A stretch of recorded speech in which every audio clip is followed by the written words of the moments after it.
사람과 이 사람의 관계는 가장 미묘하고 또 심은하고 복잡합니다.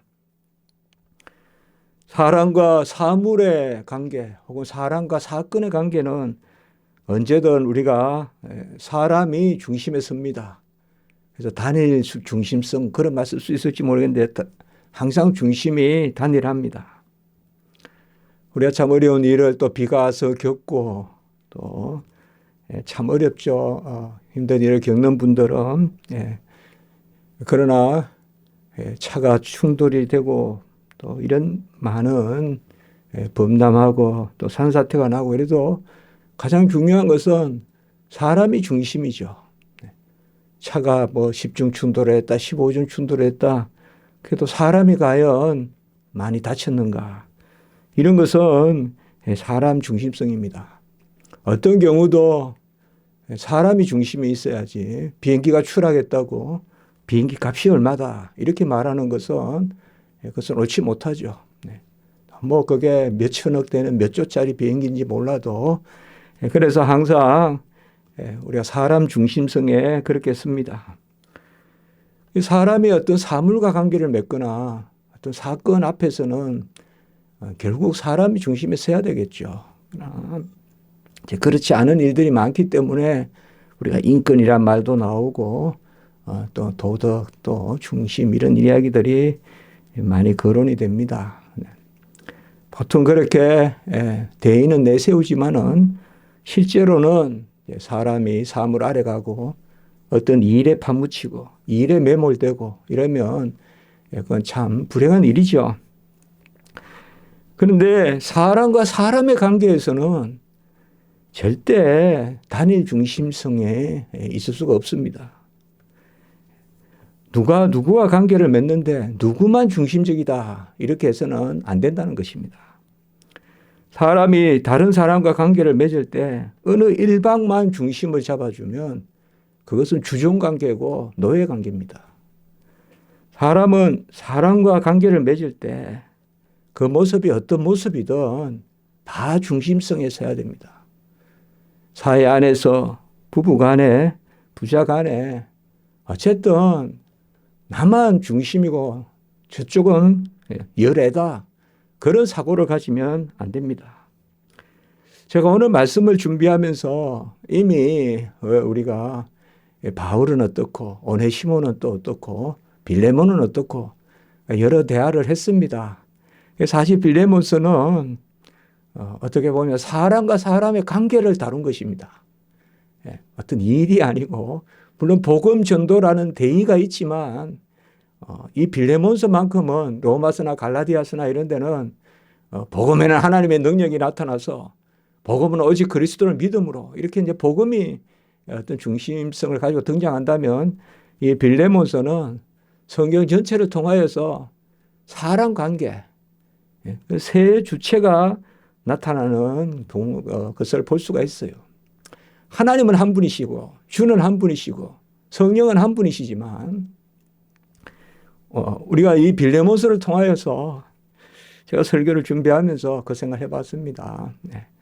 여기에서는 바울만 생각해서도 안 되고 오네시모만 생각해서도 안 되고 빌레몬만 생각해서도 안 되고 우리는 아마 바울 중심으로 보면 바울이 이렇게 사역을 하니까 빌레몬과 오네시모는 그 바울에 따라서 쫓아가 줘야 된다. 이렇게 말할 수도 있겠지만 오늘 보면 바울은 충분히 빌레몬을 배려하고 빌레몬의 뜻을 구하고 이런 모습을 볼 수가 있어요. 내가 옳으니까 내가 하자는 대로 하자 이렇게 하지 않고 그걸 볼 수가 있어요. 또 오네시모도 보면 그 어려운 가운데 또 어떤 종의 신분에서 어떻게 보면 좋은 뜻이든 나쁜 뜻이 우리 알 수는 없습니다. 그러나 대체로 어떤 일로 그 주인을 떠나서 로마에서 이렇게 말씀을 받고 거듭나게 되는데 또 우리가 오네시모의 또 관점에서도 한번 볼 필요가 있거든요. 이 빌레몬서를 읽을 때 오네시모는 또 어떨까? 오네시모는 뭐 바울이 가라니까 다시 주인에게 돌아가는 것인가? 아니면 오네시모는 어떤 뜻을 가지고 있었을까? 이것도 한번 생각해 볼 수가 있고 또 빌레몬도 우리가 이미 지난주에 말씀에서 빌레몬의 어떤 사랑과 믿음의 교제 이런 것들을 살펴봤습니다만은 또 그런 칭찬으로 평안이 있고 위로가 되고 격려가 된다. 자, 이런 말은 참 좋은 말 아닙니까? 사람이 뭐 일을 잘하고 뭐 저 사람은 뭐 그런 것보다도 뭐 그 사람이 있으면 좀 편하고 좀 평안이 있고 격려가 있고 위로가 있고 매일 막 사람 만나면 무슨 배는 양철같이 그냥 항상 칼날을 그냥 돋우고 있고 판단만 하고 그러면 누가 그 옆에 가겠어요. 그런데 이 빌레몬은 분명히 지난주에 말씀해 보면 믿음의 교제, 사랑, 또 화평케 하는 그건 동사형으로 나옵니다만은 화평케 하는 그러나 기쁨이 되고 격려가 된다. 명사로 나오거든요. 지난주에 보면. 그래서 기쁨과 그런 위로가 되는 그래서 이제 빌레몬의 것을 볼 수가 있어요. 제가 아무리 봐도 이 빌레몬서는 이런 사람들의 관계에 있어서의 어떤 뭐 표현이 좀 거칠지만은 어떤 그 다 중심성, 나만 중심이 아니다. 각자는 다 하나님의 형상을 한 하나님의 그리고 하나님은 그를 사랑한다. 우리가 그런 인간관을 가져야 되거든요. 저 사람은 너무나 흉악해요. 저 사람은 너무나 비천해요. 그래도 하나님이 그를 사랑한다 이 말입니다. 하나님이 십자가에 달린 그 강도를 사랑한다 이 말입니다. 그래서 예수님을 보내셔서 어떻게 보면 가장 먼저 예수님께 직접 구원의 혜택을 얻는 네가 오늘 나와 함께 네 영혼이 나와 함께 나그네 있으리라. 이제 우리가 이런 거 봤을 때 우리가 판단을 해서 뭐 이런 사람만 그냥 교회 다녀야 되고 이런 사람은 그냥 열애고 교회는 이런 교양을 갖춘 사람이 있어야 되고 이런 것은 은연중에 이게 초대교회로부터 자꾸 교회가 제도화되면서 우리는 뭐 역사에서 교회가 공인이 된다, 교회가 국교가 된다, 이 4세기에 이런 것들을 뭐 배우고 이렇게 하지만 사실 그때 이미 교회는 타락하거든요. 교회는 이미 타락해요. 그리고 교회가 제도화가 돼서 뭐 역사적으로는 이제 뭐 교회가 이제 뭐 로마를 정복했다 막 이런 뭐 대단한 그런 이야기 하는 것 같아도 벌써 교회는 타락하고 하나님은 게르만을 준비해서 게르만을 보내요. 보면 교회가 설 때 게르만이 침범한다요. 그때 글을 쓴 사람이 어거스틴의 신국론이에요. 어거스틴의. 그래서 로마가 망해가는 그런 것을 바라보면서 이 지상의 나라가 아니라 하나님의 도성, 하나님의 나라가 영원하다. 그 어거스틴의 그런 그림이라는 것을 우리가 볼 수가 있습니다. 오늘 말씀에서 제가 뭘 더 전하겠습니까? 여기에 이미 사건을 이야기했고. 그래서 한번 첫째는 이 세 주체 중에 바울에 대해서 한번 생각해 보자. 오늘 보면 바울은 나이가 많은 나 바울 이렇게 소개하고 있습니다. 어떻게 보면 어른이 자기 이름을 이렇게 부른다는 것은 좀 어색하죠. 아이들은 뭐 나 누구는 이렇게 하잖아요. 아이들은 뭐 자기 이름을 자꾸 3인칭 같이 그렇게 쓰잖아요. 근데 예수님도 인자는 이런 표현을 썼는데 이거 다 3인칭을 1인칭으로 쓰는 거거든요. 근데 나이가 많은 나 바울 특별히 이 말씀에서 이 바울이란 이름이 작은 자란 뜻이지 않습니까? 하나님 아래에서 이름을 얻은 거예요. 바울루스. 작다는 뜻이거든요. 그래서 나이가 많은 나 바울. 그러니까 바울은 일단 자기 자신의 어떤 연약함이라고 할까요? 내가 막 힘이 센 높은 사람 이렇게 뭐 젊음을 내세우고 또 고귀함을 내세우는 것이 아니라 나이가 많은 나 바울 이렇게 접근하고 있습니다.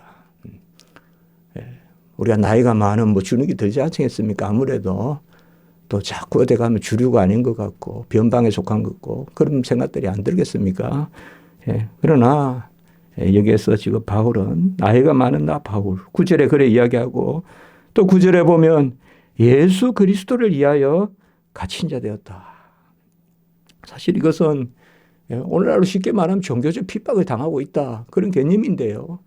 사실상 그 이상의 의미죠. 바로 예수 그리스도를 부활하신 주님을 만나고 그리고 이방의 사도로 빛으로 택함을 받고 얼마나 많은 일을 했습니까? 사실 우리 예수님 외에 이 사도 바울만큼 큰 일을 한 사람이 어디 있습니까?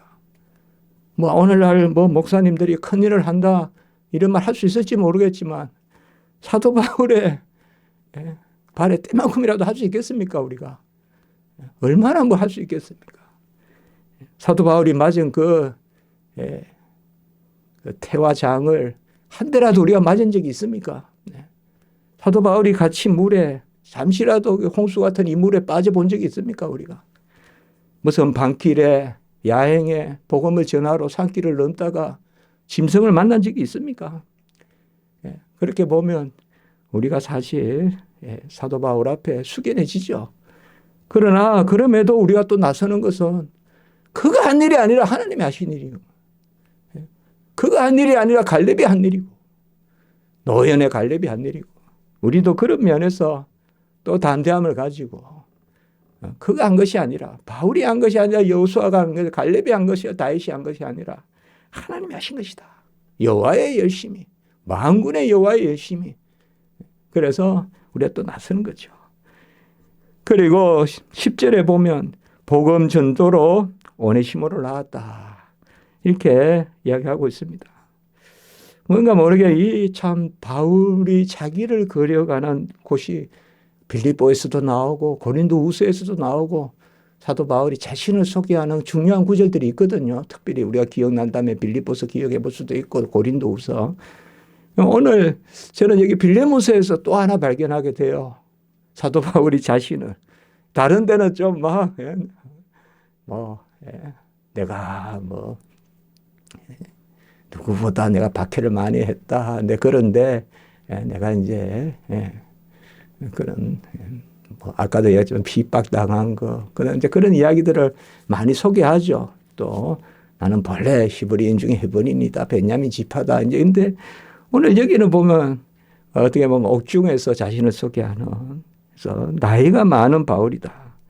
예수 그리스도의 갇힌 자 되었다. 그리고 오네시모를 그 중에 낳았다. 이렇게 이야기하고 있습니다. 사도 바울이 고린도서에 보면 복음으로 너희를 낳았다. 이런 표현을 쓰지 않습니까? 이 낳았다는 표현은 그야말로 의미가 있는 표현이죠. 거듭나게 하는 거니까. 거듭나게 하는 거니까. 그래서 무엇보다 저는 바울의 이 관점은 오늘 그리스도 안에서라는 8절의 말씀, 이 말씀으로 집약이 된다.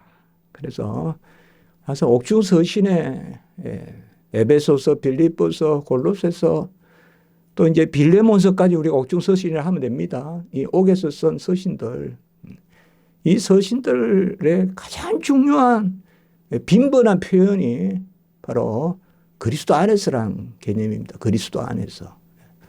이 그리스도 안에서란 개념은 참고 전치사가 묘한데요. 그리스도 중심성이 됩니다. 그리스도께서라고 번역될 수도 있습니다.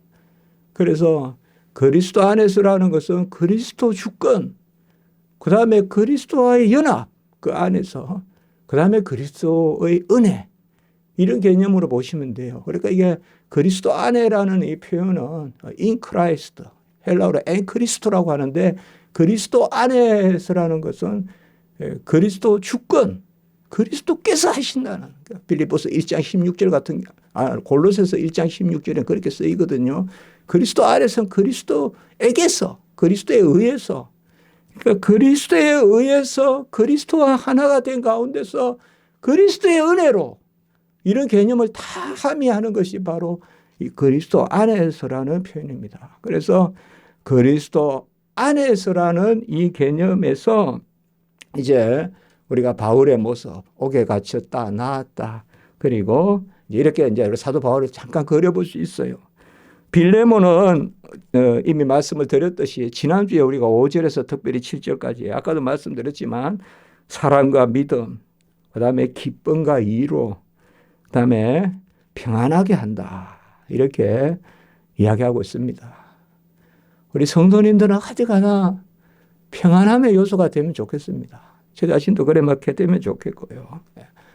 어디가나 좀 이렇게 그 사람이 있는 게 편하고 또 누가 필요하면 또 있어주고 그러면서도 나서지 않고 좀 이런 존재 있잖아요. 막 저 사람은 필요한데 나타나면 부산스럽고 이런 게 아니라 나타나 주는데 또 수두분하고 그런 거 있지 않습니까? 몰라요. 빌레몬을 저는 신학교 다니고 이럴 때 빌레몬을 좀 상당히 좀 주인 막 이렇게 상전 노릇하는 그렇게만 생각을 많이 했어요. 근데 어느 순간부터 빌레몬을 다시 생각하게 됐어요. 아까 그게 바로 다 중심에서 보는 거예요. 말이 그렇지만 하나님은 한 분이시지만 우리가 빌레몬 입장에서도 생각해 보고 그런 걸 빌레몬서가 가르쳐 준다고 저는 생각해요. 빌레몬 입장에서도 생각해 보고 오네시모 입장에서도 생각해 보고 바울 입장에서도 생각해 보고 그렇게 보면 빌레몬이 조금 달리 보이더라고요. 전에는 빌레몬은 막 그랬다. 빌레몬이 뭐 양반같이 했는데 그 집에 종같이 쌍놈같이 있다가 오네시모가 어떤 일로 해서 나갔다. 막 이렇게 막 극적으로 막 이렇게 해서 마치 한 사람을 이렇게 나쁘게 해야 한 사람이 좋아지는 그런 게 아니라는 것입니다. 그런 게 복음입니다. 그러니까 누구 하나를 짓눌러야 누가 올라가고 하는 그런 게 아니라 같이 이렇게 화목하고 같이 평화롭게 하고 지극히 높은 곳에 하나님께 영광이고 땅에서 기뻐하심을 입은 사람들이 평안데 이제 그런 것을 볼 수가 있어요. 오네시모는 오늘 말씀에서 오네시모는 어떻게 나타납니까? 바울이 갇힌 중에서 낳은 아들이고 이 말은 사실상 어떻게 보면 이렇게 생각할 수도 있잖아요. 우리가 갇힌 중에서 낳은 아들이라는 이런 표현을 쓰는 이 대상이 정확하게 이런 걸 가지고 나타나는 대상이 거의 없거든요. 그렇게 이렇게 생각해 보면 사도 바울이 3차 전도를 마치고 결박이 있고 그 핍박이 있는 것을 바라보고 예루살렘 들어가고 그래서 결국 로마로 압송되고 그 큰 드라마의 열매가 오네시모인 거예요. 그렇게 보면. 안 그렇습니까? 사도 바울을 로마에 갇히게 한 목적이 누구냐? 오네시모인 거예요. 열매.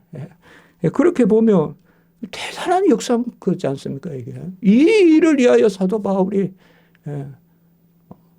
그 결박에 예수님이 마치 내로라 하면서 예수님도 겟세마네에서 그냥 나서서 잡혀가셨듯이 사도 바울도 그냥 예루살렘에 찾아가서 그냥 잡히잖아요. 2년 동안 구류당했다가 로마로 가지 않습니까? 그러니까 그 열매가 오네시모입니다. 그러니까 갇힌 자 중에서 낳은 아들이다. 성경은 하나님의 말씀으로 하나님이 기록하신 연관된 말씀이기 때문에 한 줄이라도 우리가 그저 읽을 게 아니에요. 간단한 한 줄이지만 큰 의미를 가지고 있다고요, 성경은. 항상 그렇게 생각하셔야 됩니다. 간단한, 우리가 복음서에 요한이 막 예수님의 하신 일을 다 기록하면 천지도 담을 수 없다고 했지 않습니까? 요한복음에서. 그게 복음서에 기록된 게 다가 아니거든요. 그런데 꼭 필요한 걸 기록해 주신 거거든요. 그렇게 보면 우리가 성경을 항상 읽는다는 게 읽을 때마다 하나님이 더 이렇게 알게 하시고 그런 부분이 있어요. 그래서 오네시모는 특별히 보면 전에는 무익했다가 이제는 유익하다 이렇게 썼습니다. 11절에 보면. 저는 이 오네시모가 전에는 무익했는데 이제는 유익하다. 이런 그대로 표현이고요. 그대로 접두사 하나를 가지고 유익했다가 무익하. 사실 오네시모란 이름 자체가 유익하다는 뜻입니다. 첫 시간에 이야기했죠. 쓸모있다. 쓸모있다라는 말이 이게 기분 나쁜 말이에요. 사실 어떻게 보면. 종에게 쓰는 이름이에요. 이게 오네시모가. 종에게 쓰는. 우리가 그 이일절이 종에서 쓰듯이. 근데 이 오네시모는 특별히 12절에 보면 내 신복이다. 신복이란 말은 원래 창자라는 뜻입니다. 창자. 우리 우리 간주에는 심장이라고 이렇게 했는데 사실 심장이라는 뜻보다 창자라는 뜻이 더 강합니다. 이게 원어가. 그래서 정말 내 창자 같은 존재다. 신복이다. 그리고 13절에 보면 내 복음을 위하여 갇힌 중에서 너 대신 나를 섬기게 한다. 이 말이 뭔가 하면 바로 이게 초대교회 전도자의 직분이에요. 전도자의 직분. 초대교회 지금은 없어요. 우리 전도자란 직분은 없어요. 이제는 지금은. 그러나 초대교회에 있었어요. 이건 뭐냐 하면 사도를 돕는 직분이에요. 그 대표적인 사람이 우리가 보는 디모데, 디도, 마가, 누가 이런 사람들이에요. 12사도의 반열에 들지 않지만 사도를 도와서 교회를 형성했던. 그러면 이 오네시모는 지금 크게 사용되는 거예요. 그저 복음을 받아서 그런 게 아니에요. 우리가 이 오네시모를 우리도 우리 한국교회 전에도 말씀드렸지만 우리 기역자 교회에 가면 이자희 목사님 3번 총회장 하신 종이 이자희 목사님 금산교회 저 김제 금산교회 전주 바로 고개 넘어서 거기에 그 조덕삼입니까? 그 양반 주인은 장로고 그 똑같은 거예요. 이게 크게 사용되는 거예요. 오네시모가. 크게 사용되는데 오늘 성락 없이는 아무것도 하지 않는다. 여기 이제 사도 바울이 어떻게 이게 이제 기독교의 모습이에요. 그러니까 그 당시에는 주종 관계가 있다고요. 그러니까 한마디로 법적으로 종이 인정이 돼요. 오늘날은 안 됩니다. 오늘날은 노예는 아무리 계약해도 안 됩니다. 몇 년 동안 너는 내 노예야. 뭐 이렇게 안 됩니다. 그거는 계약 자체가 무효입니다. 그런데 이때는 됩니다. 이게. 어떻게 하면 되는 정도가 아니라 사회의 기본 구조가 주종관계로서 이루어져 있어요. 로마에는 종이 없으면 유지가 안 돼요. 근데 나중에 종이 너무 많아져요. 주인이 아무 일도 안 해요. 전쟁도 안 해요. 전부 용병 써요. 그러니까 망하는 거예요. 그리고 망하는 거거든요. 그러니까 이때는 그러면 사실상 사도 바울은 오늘 여기에 보면 내가 스스로 할 수도 있지만 9절에 보면 할 수도 있지만 그게 무슨 말이냐면 쉽게 말하면 그냥 돈만 보내주고 해도 되지만 그렇게 생각할 수도 있어요. 이제 나중에 다음 주에 나오겠지만 그러나 사도 바울은 오네시모를 보내서 빌레몬과 다시 화목하게 하고 그리고 그 뜻 가운데 빌레몬을 자기의 전도자로 쓰려고 해요, 지금. 그래서 사실 여기에 보면 오늘 이제 말씀에 보면 그런 부분에 강조점이 있는 겁니다. 그래서 주의 일을 한다고 사회를 어떤 불량케 하거나 이런 것보다 사도 바울이 여기에 보면 성숙한 크리스찬의 모습을 보여주고 있는 거예요. 성숙한 크리스찬의 모습을. 그래서 오늘 특별히 제가 제목도 사람으로서 강구한다. 9절에 보면 제도적으로는 쓸 수가 있어요. 오네시모를. 그런데 그렇게 하지 않고 오네시모를 빌레몬에게 보내서 이제 다음 주에 보면 더 절절한 말이 나오거든요. 말씀이. 그건 다음 주에 보고 그렇게 해서 서로 화해시키고 그리고 내가 찾아가겠다. 22절에 보면 이제 또 다다음 주쯤 보겠죠. 숙소를 마련해 달라. 그래서 이런 것도 하나님이 주신 지혜겠죠. 그래서 오늘 우리가 말씀에서 정말 홍수가 나고 이런 것을 보고 저도 양재천에 가보니까 이게 가능한가 싶을 만큼 옛날에 일본에 지진이 났을 때 그때 구호하러 갔었는데 센다이 그때요. 큰 지진 났지 않습니까? 그때 가니까 정말 저 우면산 같은 저기 꼭대기에 걸려 있더라고요. 물이 그까지 찬 거예요. 뭔가 이런 것들이 막 비닐 이런 게. 이번에 양재천에 가니까 정말 제 키가 얼추 봐도 몇 메터는 또 높이 이렇게 나무가 다 쓰러져 있고 그래도 우리에게 중요한 것은 자연도 자연이지만 사람이 중요하다. 그래서 언제든 빌레몬스의 교훈은 신본주의 대 사람이 중요하다. 인본주의는 아니지만 신본인데 신본이라고 해서 인간을 경시하는 것이 아니다. 신이라는 이름으로 사람을 경시하면 안 된다. 그런 것을 우리에게 보여주는 어떻게 보면 가장 그 당시 사회생활 또 기독교인의 신화생활에 균형 잡힌 조화로운 고급스러운 그러한 모습을 보여주는 그게 바로 빌레몬스입니다. 기도드리겠습니다. 거룩하고 자비로우신 하나님 아버지, 하나님이 세상을 이처럼 사랑하사 이 세상이 사람인 줄 믿습니다. 하나님이 사랑하신 사람을 우리가 판단하고 우리가 안 된다 하고 우리가 업신여기고 우리가 줄을 세우고 그렇게 하지 말게 하시고 오늘 말씀과 같이 정말 그의 입장에서 생각하고 서로의 아버지의 자리에서 다시 한번 살펴보고 서로 화목하는 그러한 일들이 있게 해주시고 교회의 일과 이 세상의 일이 이분법적으로 되는 것이 아니라 하나님의 그 가이사의 것이 분명히 구별되지만 서로 조화롭게 하나님께 영광이 되는 그런 성숙한 기독교인의 모습을 저희들 가질 수 있도록 인도하시고 오늘 한날 우리 교회를 살피시고 불쌍히 여기시고 모든 성도님들 사랑하시고 예배 가운데 은혜를 베풀어 주시고 여호와의 귀한 음성을 듣는 그런 은혜가 있게 해주시고 우리 어린 자녀로부터 학생들 또 모든 우리 성도님들 우리 함께하지 못하시는 그런 근속들 부모님들조차도 또 병중에 계신 분들조차도 하나님 오늘 한날 은혜 가운데 역사하여 주시옵소서. 주 예수 그리스도의 이름으로 감사하며 기도드리옵나이다. 아멘.